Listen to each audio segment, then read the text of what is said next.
Howdy everybody, it's old Granddaddy here again. I had a story I wanted to tell you while I still was able to, and in case I just didn't want to get in a situation where I ever left it out. It was quite a story. We've all got a big kick out of it, and it's quite a learning experience too at the same time. Now, this story was handed down to me through my uncles and aunts and my grandmother.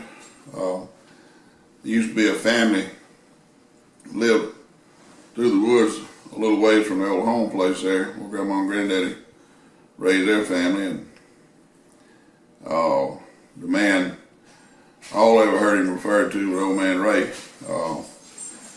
And like I say, I'm always substituting names and places. I try to guard people's privacy and I don't want nobody to get hurt feelings, don't nobody get upset about something. And if somebody remembers something different than the way I remembered it, or they was told a story different than the way I was, well, that's fine too. This, like I say, this is just my version of it, the way it was handed to me.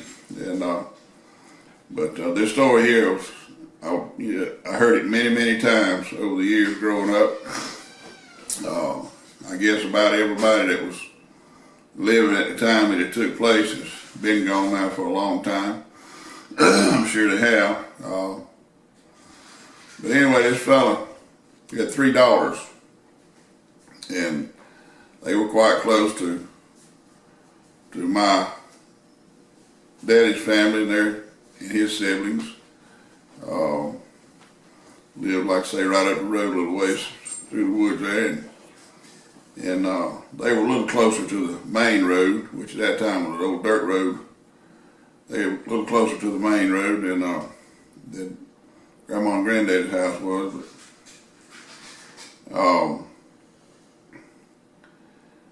course, like everybody, he kind of patch farm, garden, chickens, had a milk cow, had a pen full of hogs just to have something to eat, and doing the, what everybody done, just trying to survive and raise their family. And I think his wife had died many years earlier. I don't know just exactly what the story was on that. She might have died, when the last child was born or whatever. I'm just not sure. But anyhow, he raised those girls, and they all went on to be quite successful people. I know my grandmother and uncles and aunts thought a lot of them, always did. But this old fella, he was pretty well known for being thrifty with a dollar. He knew how to make money, and he knew how to save money. And he had a little money. Goes back then, wasn't no banks to amount to nothing, and another thing that you didn't have was hotels or places for people to lay over when they traveled. So it was quite common for somebody to come by, any time, day or night, especially late in the evening, needing a place. If all you had was somewhere they could water their horses and or mules or oxen or whatever, and somewhere they might, even if it was in the barn or somewhere they might could bed down for the night. I know my granddaddy, he had what he called a bunkhouse. He built a place just for that out away from the main house. And then had old army cots in it, and had a place there just for people, travelers or whatever, to where they could stay over. So like I said, that was quite common back in those days as people were moving about. And during those old days, there was a lot of people moving around trying to find work, find jobs, first one thing and another. Well, one day this group of people come through. Some of them called it a band of gypsies. Some people called them Irish travelers. But anyway, these folks come through, and they had the wagon and the horses and the old man, and I think they said his son and a couple of children and 2 or 3 women. I guess, one of them may have been his daughter-in-law, some sisters, whatever. But anyway, just a little family up there traveling.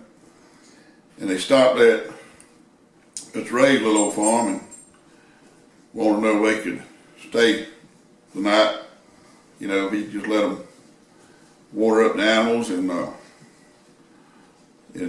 could get a little fodder from him for the horses and mules, and you know, just put them up for the evening, and they'd be out of his way, you know, the next morning, which that was a common thing back then. And of course, nobody really thought about, you know, people meaning any harm.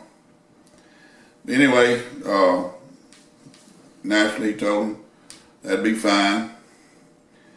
And of course, they pitched right in and went to work with them and helped them, and didn't take long before, you know, they'd wound up staying there the rest of that day and that night, and they were so helpful and congenial and so much fun to be around. You know, they could dance and they could sing, and of course back then a little music went a long ways with people, you know, and they could play music, and first one thing and another, and they said that they even had a little old dog that would dance on his hind legs for them. And so they didn't take long before he, you know, they gained his confidence and made a friend out of him. And so that day wound up being 2 days and nights. And the second day, that evening, later that afternoon, they, you know, was going to help in the kitchen, and they said they was told him they was going to make biscuits, and since they were going to let him in on an old family secret that only the old woman that was with him there, the older woman, that she could do, it had been handed down through many, many generations, and that she was going to bake him some special biscuits, which that was always good. You know, everybody prided themselves on biscuits, and everybody done a little different, but, you know, a different biscuit, a lot of times was a better biscuit, just got it something different. So anyway, they got all the fixings ready, and he said, now, we're going to do something for you. You've been so good to us, and we don't have anything to give you, you know, but we told you to start with, we didn't have any money, but we're going to work for our keep. But here's something we want to do for you, and we're not even supposed to let it outside the family, but they showed him and convinced him that they could take money, a dollar bill, and put it in a biscuit a certain way they had of doing things. And when that biscuit was done, it turned that dollar into a $5 bill. And so they did. The first batch they made, he gave them, I think they said, $2 or $3, and it turned out just like they told him it would. Boy, he was getting excited now, because I'm going to tell you, from what everybody said, this old fellow, you know, he really thought a lot of a dollar. And back then, a dollar was a precious thing to get, because nobody had no money hardly. And,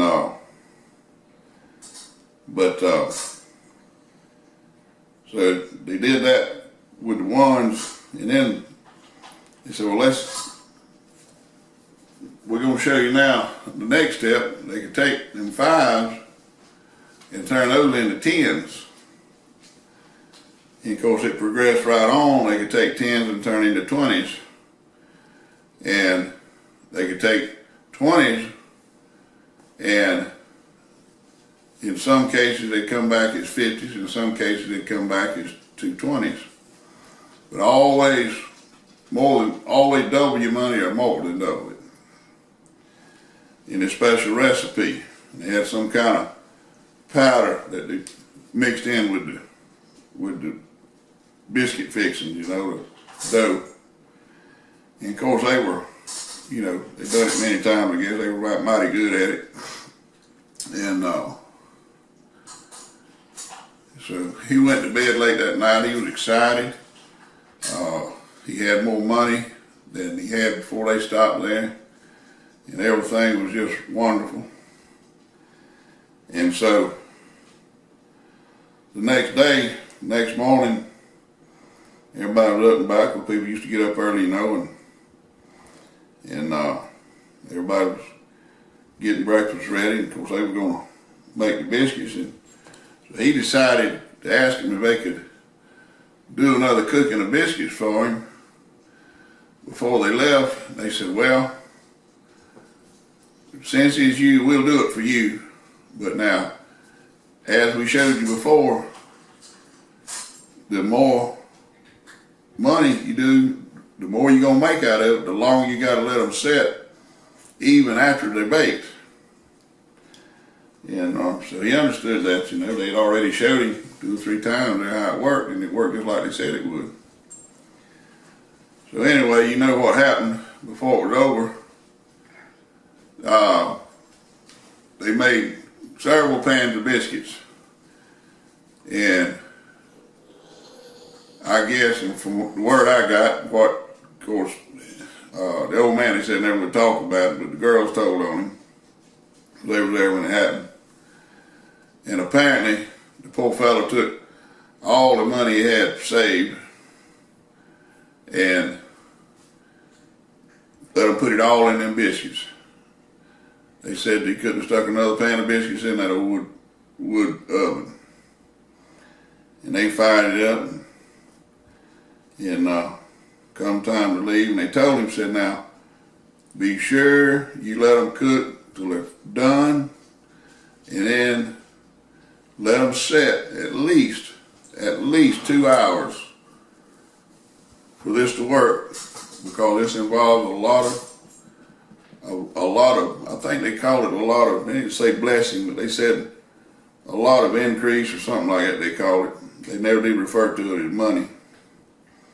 But he had to wait, and the longer you waited, the more it would be, or could be, or was likely to be.